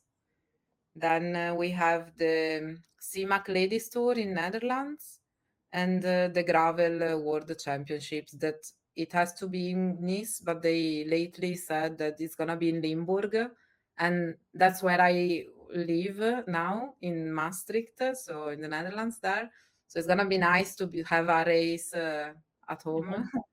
Yeah. Well, I'll get some tips from you then, because I'll be racing that one. Oh, wow, nice. So we see each other again there. Yes, probably before that, but Yeah, if yeah. not, at least at the Let me Driving World know. Championships. I will. Nice. And Eloise, how can people follow more of your work and buy some of your work? Do you do prints? Do you sell them like from other countries? Can people Oh, get in yes, touch with you? well, my Instagram handle is Eloise Mavian, my name, but then the more professional one is tornanti.cc. And on our website, people can directly buy a file, so you can print it as you want. And if not, we have a shop that you can find through our website or Instagram where you can buy directly the print, and it's shipped everywhere. So, yeah. Well, I hope you get a lot of new followers and new clients from Brazil as well. And I hope I get to see and learn from you again in any races soon. Yeah, yeah. Thank you very much for your time, and it was really nice meeting you at La Vuelta. I hope that's just the first time of many. Yeah. Thank you for having me. It was very nice for me too. Hoje, no nosso episódio especial de La Vuelta, com as nossas visões diferentes sobre essa grande prova do ciclismo feminino, a gente vai falar com a Karol Rodjakov, a brasileira que é sonhar da UnoX, a equipe nórdica que vem mostrando muito serviço, tanto no pelotão masculino quanto no pelotão feminino. A gente já falou com a Karol aqui ano passado, com ela e com o irmão dela, o Felipe Rodjakov, que, aliás, andou ficando famoso aí com aquele meme do Giro de Itália, em que ele aparece empurrando a bicicleta da piquenique mais rápido que o The Flash. E hoje a gente vai perguntar para a Karol como é que é essa vida de sonhar. O que é isso? O que eles fazem dentro do pelotão? Como funciona o planejamento de uma volta? Quem está por trás da performance das atletas? Karol, seja muito bem-vinda ao Gregário Cycling e obrigada por topar o nosso convite. Obrigada, Ana Lídia. Obrigada a todos.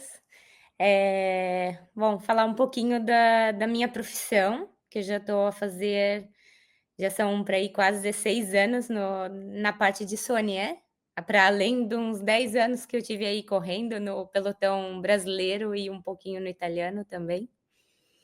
Mas, bom, a parte técnica por trás das câmeras, que ajuda muito na performance das atletas, a gente tem uma rotina que é bem longa. A gente sabe a hora que a gente acorda, a gente não sabe a hora que a gente vai dormir. Isso é quase sempre, porque tudo pode acontecer num dia, mas o certo é a hora que a gente tem que acordar. A gente praticamente começa a nossa rotina umas 3 horas antes de sair do hotel. Ou seja, as atletas estão ali dormindo o sono delas, bonitas, e nós já estamos no caminhão a trabalhar. Por que 3 horas? Porque praticamente são 2 horas de trabalho e mais 1 hora que a gente deixa assim, se está tudo já arrumado à noite, de manhã dá para fazer em 2 horas, mas se ainda pode rolar algum imprevisto, é sempre melhor a gente estar fazendo umas 3 horas antes da saída do hotel. Começamos com um pequeno almoço dos atletas, colocar tudo na mesa, o que for necessário, porque muitas coisas ficam no frigorífico e a gente precisa estar ali a mexer, traz isso, traz aquilo, ajudando o chefe de cozinha.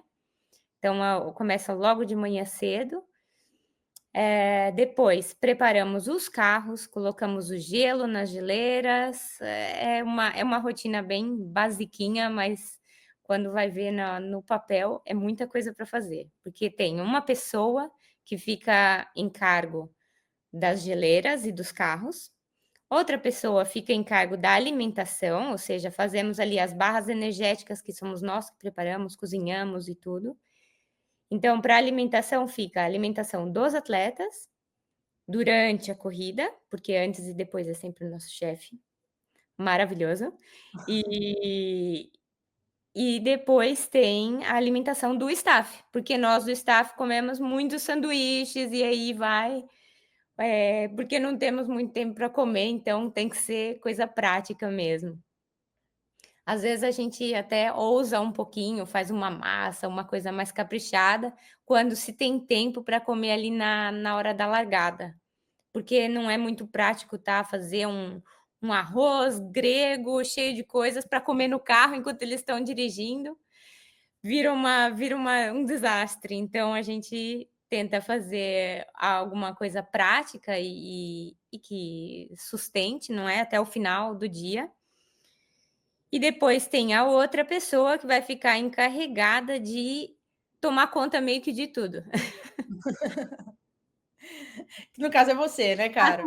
Faço um pouco de tudo, ajudo, auxilio também, estamos sempre ali dando uma mão um para o outro, e essa é a verdade, a verdadeiro espírito de equipe. Se a gente já terminou o nosso, a gente vai.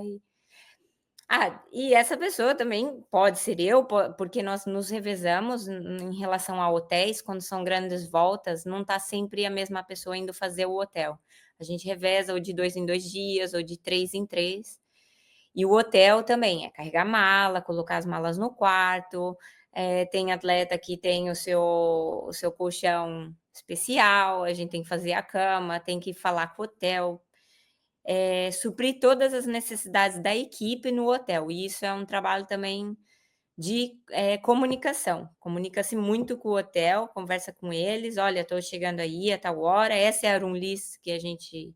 a lista dos quartos que a gente precisa que seja esse com esse, não está misturado, então tem que sempre confirmar onde é que a gente encontra água, eletricidade, temos 3 caminhões, temos um autocarro, o ônibus, então temos muitos veículos para estacionar, às vezes em lugares pequenos, então tem muita comunicação com o hotel também.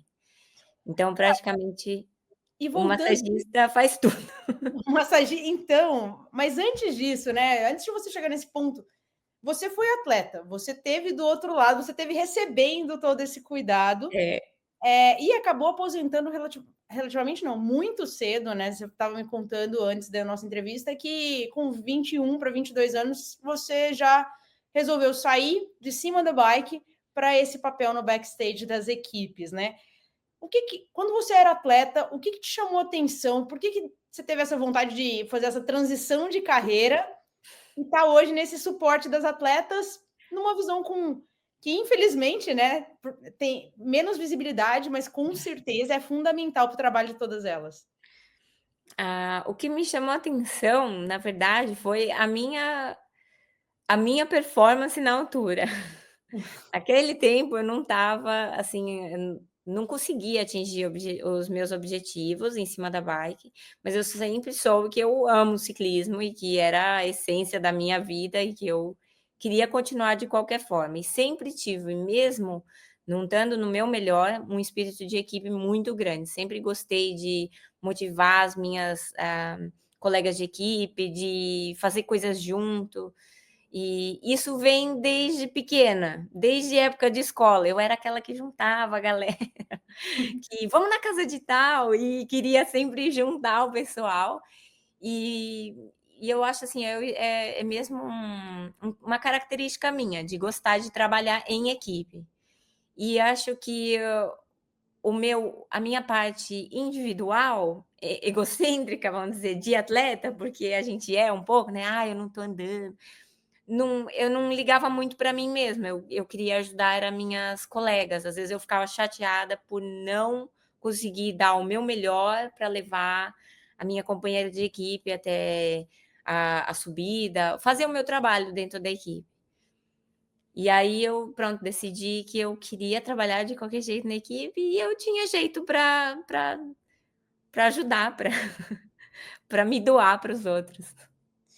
E uma vez que você chegou nessa equipe, né, e aí tá aí hoje com a UnoX, você já fez outras grandes voltas também, né, tanto no feminino como no masculino. Quais dessas voltas você já fez?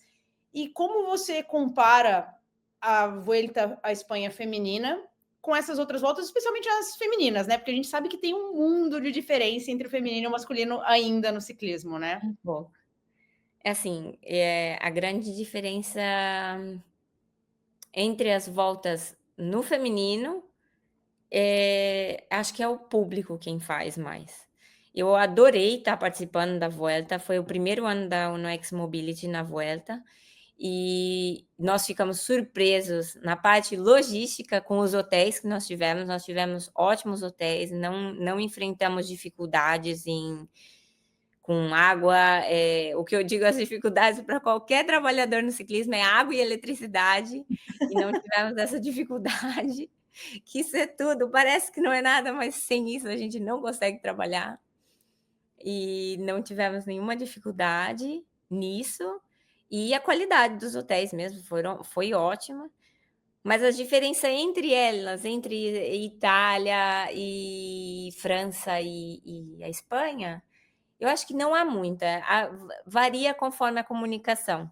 É essencial que as equipes comuniquem, porque muitas da dificuldade vem da falta de comunicação.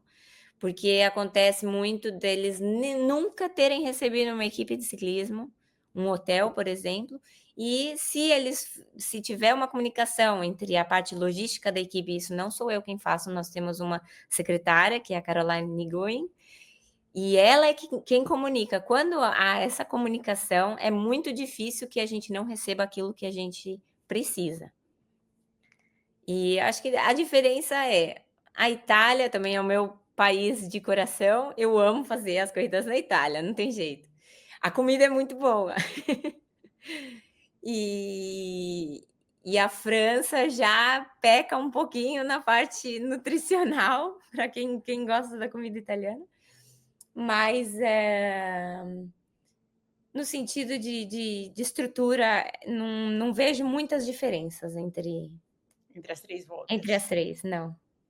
Bom, uma coisa que a Vuelta tem de diferente em relação às outras é esse hábito de ter um contrarrelógio, por equipes, como a gente teve esse ano. E isso demanda também uma participação e uma organização logística maior de vocês. Aliás, esse ano a gente só teve um lugar que a gente dormiu 2 noites, né? Que foi Barcelona, que a gente conseguiu fazer a primeira etapa e antes da segunda etapa ainda tá dormindo lá. Depois aí foi uma noite em cada canto, como você estava falando. Bastante. Nossa, no final ninguém sabia onde estava mais, em que cidade tinha chegado, onde ia dormir, uma loucura. Mas essa dinâmica do contrarrelógio por equipes exige uma estrutura maior, né? Conta um pouquinho para mim da estrutura da UnoX Mobility para a Vuelta como um todo, em termos de staff, de equipamentos, carros, ônibus, e o que é de diferente quando tem um contrarrelógio por equipes, por favor. Para começar, só por causa da cronômetro, a gente já tinha um caminhão extra, tinha um caminhão a mais, só para estar a levar as bicicletas de cronômetro e para não estar toda a volta com as bicicletas ali também dando sopa, que a gente sabe que há riscos de roubo e isso. Nós disponibilizamos um caminhão que é um pouquinho menor, mas só para o equipamento de cronômetro, ou seja, os ventiladores, as bicicletas, os capacetes, o que é da cronômetro, foi disponibilizado um caminhão a mais. Isso só em veículo, mas no termo de staff, nós tínhamos para ir quase 5 membros a mais do staff. E no total, nós éramos 19 ou 20 pessoas só na cronômetro. Ou seja, tínhamos ali, além de todo o staff normal, de mecânicos e massagistas e diretor esportivo, nós também tínhamos a nutricionista, o médico, o osteopata, pronto, fotógrafo, e o pessoal da mídia quer muito ir no carro, porque tem muito conteúdo, uma cronômetro é bonito de se ver, é bonito de ver a equipe correndo ali sozinha e junta, em sincronia. Então, o carro, assim, abarrotado de gente, que não é comum, né? A gente vê ali 2 diretores e um mecânico quase sempre, mas quando tem uma cronômetro, tem sempre muito mais gente envolvida. E tudo isso para preparação, para estarem prontos para qualquer coisa que venha acontecer. Se é preciso um osteopata, mesmo um tratamento antes da corrida, elas recebem tratamento também no ônibus da equipe. Então, envolve muito mais staff, e porque é detalhe. Todo detalhe na cronômetro conta. Você estava comentando que uma dessas pessoas a mais que estava na staff é uma membro da UNOX Mobility que está lá como olheira também. O que é o papel dela, além de, obviamente, ajudar em todas essas funções da cronômetro? O que ela estava procurando lá em Barcelona? Então, a Emma Johansson, ela além de ser um dos membros dos chefes da UNOX Mobility, ela também é uma olheira, então ela também procura novos talentos, tá sempre a olhar. Nós temos uma visão muito escandinava, não é? Que é das dinamarquesas e das norueguesas, mas tem sempre a intenção de melhorar o ciclismo delas. E às vezes, para melhorar o ciclismo delas, como nós temos a Maria Giulia Confalonieri, temos a Linda Zanetti, também temos atletas fora da Escandinávia que ajudam sim em manter, em elevar o nível das nossas atletas. E ela Aliás, tá ali só de olho à procura. Aliás, para quem não conhece o nome Emma Johansson, que é para quem acompanha o ciclismo feminino há mais tempo, né? Ela tem 2 medalhas de prata nas Olimpíadas, uma delas no Rio de Janeiro, né? Que foi aquela prova vencida pela Ana van der Breggen, que teve aquele tombo horroroso da Annemiek van Vleuten, e a Emma Johansson foi medalha de prata. Naquela prova teve Flavinha também, brasileira, na 7ª posição. Foi histórico ver isso ao vivo. É sensacional a gente ver um nome tão importante, né, para o ciclismo escandinavo continuar trabalhando nessa parte de detecção de talentos e tá tão por dentro dessa missão estratégica, vamos colocar assim, da UNOX, né? Ela tem uma paixão incrível pelo ciclismo e ela é uma profissional de excelência, assim. Ela continua, ela saiu do ciclismo, mas o ciclismo não sai dela. Ela continua e também motiva as nossas atletas e quando tem alguma parte técnica, ela não fica só olhando, ela vai lá e fala o que ela acha que a gente podia trabalhar melhor para as atletas. E é muito bom ter, sim, é um incentivo. Eu acabei de descobrir, inclusive, durante a nossa entrevista, que a Emma Johansson estava na Datraca, no mesmo lugar que eu, na semana antes da Vuelta. Então, ela estava lá, dando uma chacoalhada também no gravel, antes de ir trabalhar com vocês na Vuelta. Mas, apesar de vocês estarem com essa equipe maior, totalmente preparados, tudo organizado, até porque vocês tinham boas expectativas para o contrarrelógio da Vuelta à Espanha, foi uma etapa confusa, né? A gente teve problemas ali de largada, atrasos, e a UNOX foi uma das equipes mais afetadas, porque foi uma pequena sequência de Movistar. Na verdade, a G-Insurance já saiu meio em cima do laço, para quem estava vendo ao vivo ali, ela já chegaram em cima da hora para largar. Aí a Movistar ficou alinhando uma a uma, até que a Tota chegou faltando 10 segundos, largaram no horário, mas na correria. Vocês já largaram um pouquinho atrasadas e a Visma largou com gente quase fazendo uma saída lançada, né, Caro? Saindo do estacionamento direto para a corrida.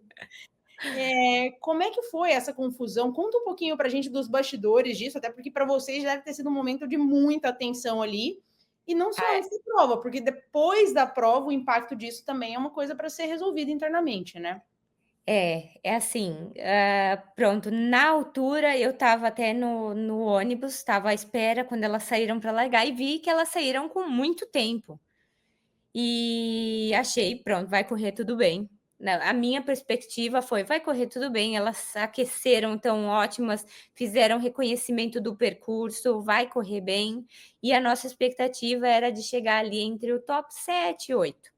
Sabemos também, é uma realidade, não é? Também sabíamos onde é que nós podíamos nos encaixar. E que seria uma desvantagem ali de 15 segundos, talvez. Aí aconteceu toda essa falha um pouco técnica que a gente não sabe muito bem de onde é que iniciou. E quando elas chegaram um pouco já cabisbaixa, não, porque quando largaram eu ainda estava subindo na rampa. Eu não tinha subido na rampa, elas largaram. E eu tive o testemunho da Katrine Allerud, que é a nossa GC Rider, né? Ela disse nos resultados do Training Peaks dela, o maior sprint que ela fez foi para chegar até as companheiras dela, na prova inteira. Então, imagina, ela deu tudo o que ela podia só para alcançar as outras 6 que estavam ali. 5 em linha, assim, é porque era a Catrine, porque se fosse outra, talvez não alcançasse nunca Não mais. alcançasse. Ela alcançou, mas foi o sprint maior que ela teve durante a prova, foi aquele, foi logo para largar. Foi para largar, ela ia alcançar as companheiras dela. Como teve esse atraso, a equipe ficou penalizada com 28 segundos e ali não fez diferença na geral, né? Não fez muita diferença na geral, honestamente dizendo, mas a equipe, o management, a parte dos diretores, resolveu abrir um recurso, né? Chegaram a conversar com a UCI, com quem estava ali, os representantes da organização, tentaram propor algumas correções que não foram acatadas, mas não fez tanta diferença assim. E não quisemos internamente dar tanta importância a isso, até para manter elas focadas na prova e não fazer disso um grande drama, né? Podia ter acontecido, é uma tristeza que aconteceu, que elas estavam ali, estavam prontas para largar, mas foi um dos comissários que disse, não, espera, e elas ficaram sem entender, espera, e um disse espera e o outro disse larga. E aí elas largaram e pronto. Aconteceu o que aconteceu. E eram 8 quilômetros só, né? Então é um momento assim que não faz diferença, né? É um respiro. Exato. Fazia muita diferença ali para elas num resultado mais pessoal do que um resultado assim admirável para se ver como é que estava a equipe. Mas a equipe resolveu deixar assim, vamos lá, vamos trabalhar etapa por etapa e correu bem. E como é que foram as outras etapas para vocês? A Catrine acabou ficando na 18ª, né, colocação na GC. Mas vocês fizeram um pódio, que foi importante ali naquela etapa que a FEM que pegou a camisa vermelha, né, venceu a prova e pegou a camisa vermelha. Como é que foi para vocês a visão geral da Vuelta em termos de resultados nos sprints, participação nas fugas, GC? Foi ótimo, vamos dizer assim. Foi bom porque nós tivemos esse pódio da Linda Zanetti, que fez o terceiro lugar nessa etapa e foi celebrado como se fosse um primeiro lugar. Eu lembro que foi assim muito merecido por ela e também para a equipe, para mostrar que nós estamos ali e que não fomos ali só para participar, também fomos ali para... E correu muito, muito bem. Tínhamos, além do carro de apoio do diretor esportivo, o segundo carro tinha ido fazer a reconhecimento, estava à frente para falar sobre como seria o sprint. Eles se comunicam entre a corrida, então sempre a visualizar o percurso, aonde que elas tinham que se manter, porque era um pouco... Por que o carro vai na frente? Porque, às vezes, uma coisa é eles terem o VeloVio, que é a nossa aplicação, que a gente consegue ver exatamente o percurso, mas nunca dá para saber onde é que vão estar as trancenas. Se eles vão fechar meia pista, se eles vão deixar as 2 pistas abertas, tem essa rotatória, eles vão ter que fazer pela esquerda ou pela direita. Então, um carro que vai na frente vai já avisando onde é que elas têm que se manter. E o trabalho da equipe em geral foi excelente. As meninas conseguiram lançar a Linda para o terceiro, mas pronto, valeu. Terceiro atrás da FEM e da Voz, né? E na frente da Misha também, que acabou de fazer uma excelente Vuelta. Então, assim, foi realmente um belíssimo sprint e premiou também a etapa anterior, porque tinha tido aquela chegada com chuva, com a curva, e por sorte ela não caiu de fato, mas foi prejudicada pela queda da Cat Ferguson, que aconteceu na frente dela, né? Então, deixou de disputar um sprint na subida, na segunda etapa, mas no sprint plano da terceira etapa conseguiu fazer um belíssimo resultado. Parabéns para a Linda também. Obrigada. E, Caro, para essas etapas da Vuelta, a gente não teve nenhuma etapa super longa, né? A mais longa acabou sendo a última, de fato, que era a etapa rainha, mais subida, mais distância, mais chuva, mais frio. A gente teve tudo mais na última etapa. Mas, de maneira geral, o que essas atletas comem durante a etapa ou usam ali? A gente teve bastante variação climática, né? Então, imagino que troca de roupa, rain bag, vocês trocaram toda hora ali para a turma. É, E comida, quanto que essas atletas estão comendo em termos de carboidrato? Quanto disso está sendo sólido, considerando que estava uma temperatura um pouco mais baixa? Como é que é a alimentação delas durante as etapas?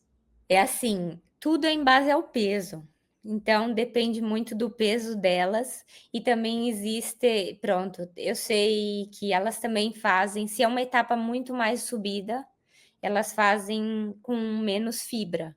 Ou seja, elas já começam uma dieta um dia antes, reduzindo a quantidade de fibra e aumentando, sim, compensando, não é aumentando, é sempre compensando com carboidrato simples, pão branco, menos vegetais, menos fruta, mais para elas correrem mais leves até na Mais subida. leves e com maior intensidade também, porque o simples fato de passar a subida já exige um pouco a mais disso também. Exato, e sem deixar de, claro, e sem perder força. E o que elas também têm que estar muito atentas é na parte dos líquidos, né, que ingerem, que além dali, nós também temos os carboidratos que vão nos bidões, e como quando está frio e chovendo, costuma se beber muito pouco, a quantidade do carboidrato no bidão vai aumentar. Então, na garrafinha vai aumentar. Então, elas já largam com uma garrafinha são 320 gramas ali de carboidratos para nutrir elas, mesmo que elas não estejam a beber tanto, porque não apetece, né? Não dá muita vontade de beber se você está na chuva e no frio, a gente até esquece. Então, elas já costumam ter a indicação ali nutricional de largar com uma certa quantidade e depois elas têm que sempre lembrar de quando é que elas têm que comer e em base ao peso, onde é que elas vão assumir um gel ou alguma coisa mais sólida, uma barra.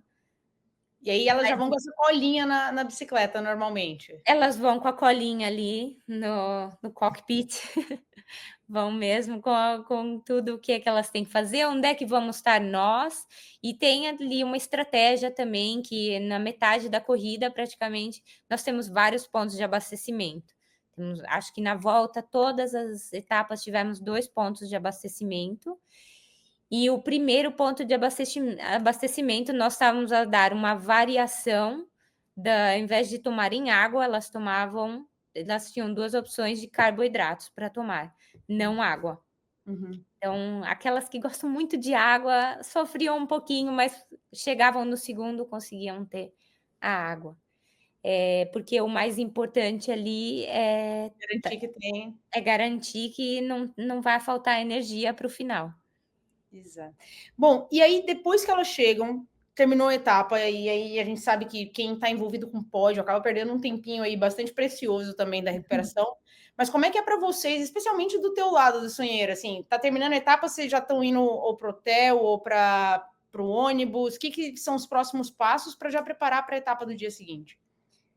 Então, tendo um pódio ou um controle, nós temos de estar ali para dar assistência ao atleta, trocar a roupa se for preciso, porque às vezes o controle mesmo, se são 3 atletas, eles estão ali molhados e tem que esperar os outros 2 passarem no médico, a gente troca eles, dá uma roupa seca, garante que eles já receberam a comida, o pós-race, né? A gente tem sempre um extra na nossa mochila ou na malinha que a gente leva as bebidas, para garantir que eles assumam também a nutrição exata dentro da janela do tempo que eles precisam.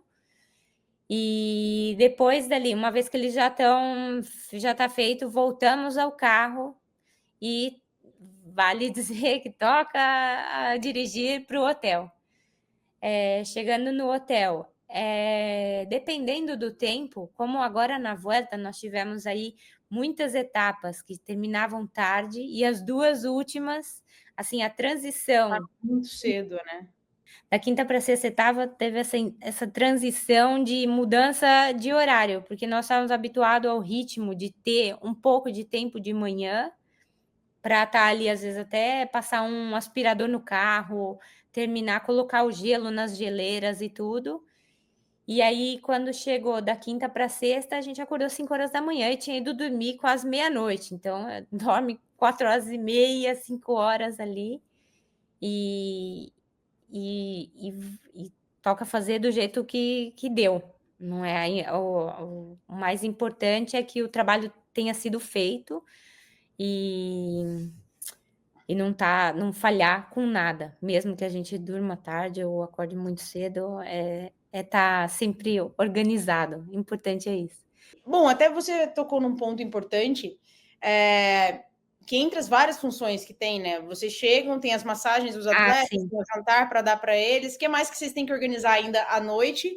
E de manhã você estava também comentando que tem uma função extra que a UNOX tem recentemente, que é abastecer carro elétrico, que toma um pouquinho mais de tempo, né? Isso leva um pouco mais de tempo, porque, pronto, temos ali uma pessoa que está disponível só para abastecer o carro elétrico. Ele também ajuda muito em todo o staff, que ele ajuda a lavar os carros, dar uma geral dentro.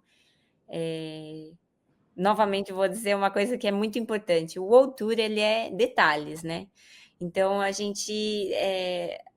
o carro limpo não ganha corrida, mas tem uma visão muito bonita pro patrocinador, que está a mostrar que a equipe é organizada e consegue mostrar, fazer a propaganda dele da melhor forma.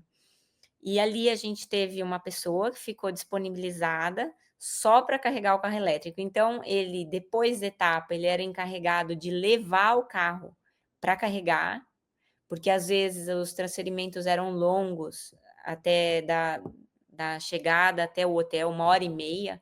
Então, às vezes a gente acabava com menos autonomia, não suficiente para chegar até o hotel.